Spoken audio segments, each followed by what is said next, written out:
Welcome to another Java tutorial. This time we're looking at some more figures. We're starting with figure 512, and this is called class break test.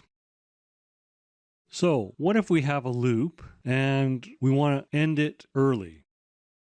We can use a break statement to break out of a loop. So here's a simple case. We're printing out the numbers as before, but if we hit 5, we want to just stop the loop. And that's accomplished with a break statement. So let's run this. And we see that it prints out 1, 2, 3, 4, and then hits the break statement and jumps out of the loop down to this line, and it prints this statement. Fairly straightforward. We can debug this. It's always good to know how a piece of code actually runs. So we're down here, and just F6. Prints out 1, checks, prints out 2, checks, prints out 3, checks, prints out 4. And if we look up here, count has hit 5. So this conditional is true, hits the break statement, and jumps down to the end print statement. And the program's finished. So that's fairly straightforward. Let's look at figure 513. This is class continue test. So what if we're in a loop and we don't want to execute any of the following statements in the loop? We use a continue statement.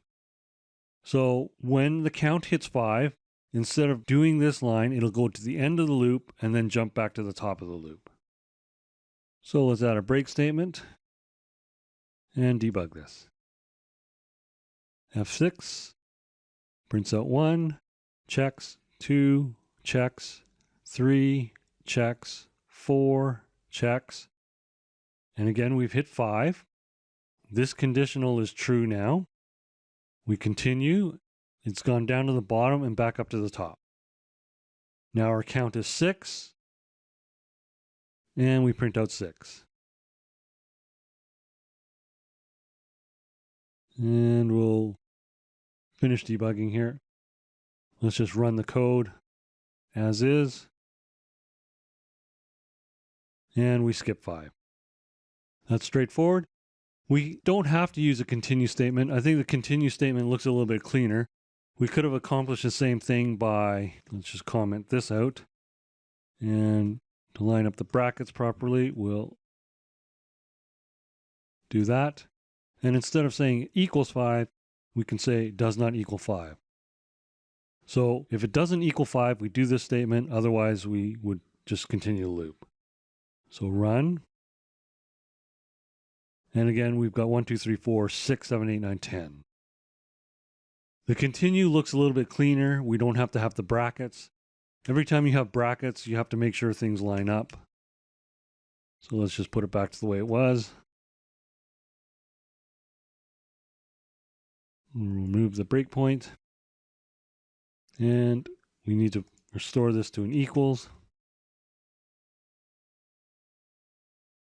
And the code runs as before. Let's look at our next figure, figure 518. And we're looking at logical operators. So we have conditionals, we have Boolean logical operators, and a logical not operator. Let's go through each one. So if we want a compound conditional, we use the and symbol. So that's what we have here, and. And false is a keyword, true is a keyword. You can actually use the logical operators such as equals, greater than, less than, greater than or equal, less than or equal. But this time we're just going to use false and true. So if something is false and something else is false, this will never be true. If one of these is false, but the other is not false, then our answer is false. This is the same case, but reversed. If this condition is true and this condition is true, then the whole conditional is true. So let's just run these.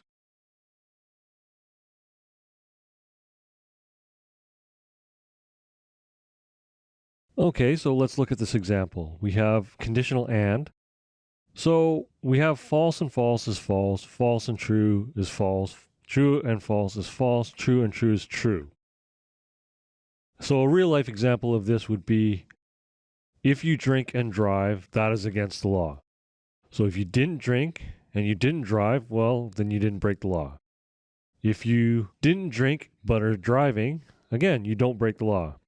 If you drank and didn't drive, again, that's not against the law. But if you drink and drive, that's against the law. So that's an example. Here's a conditional or. So again, a real life example would be if you play hockey or if you play football, then you did some exercise.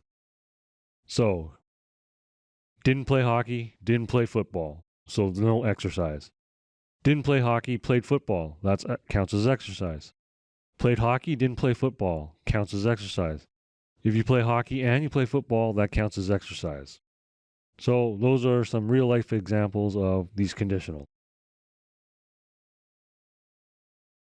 Boolean logical and or. So we don't use Boolean logicals much with true and false. We use Boolean logical more with numbers. And really it's a bitwise and bitwise or.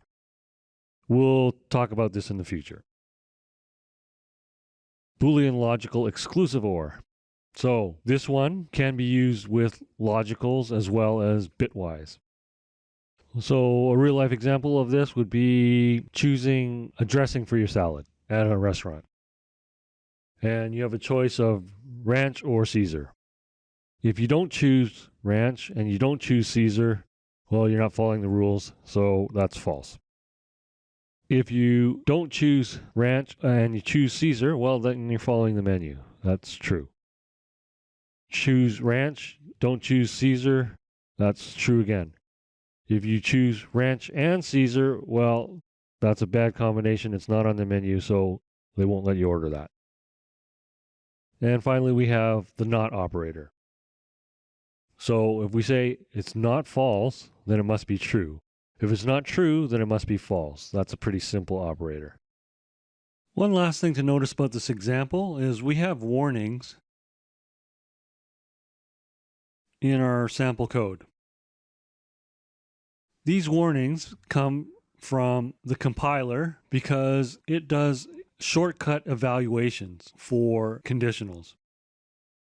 It knows that if the first conditional computes to false for this and statement, it doesn't check the second conditional.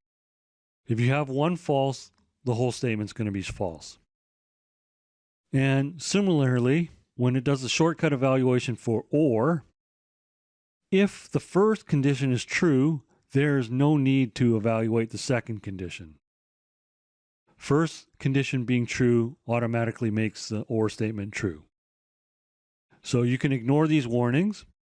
In your code, this normally wouldn't happen because you don't put false and true inside the conditional. You would actually have a proper comparison for your first and second conditions. And that completes this lesson.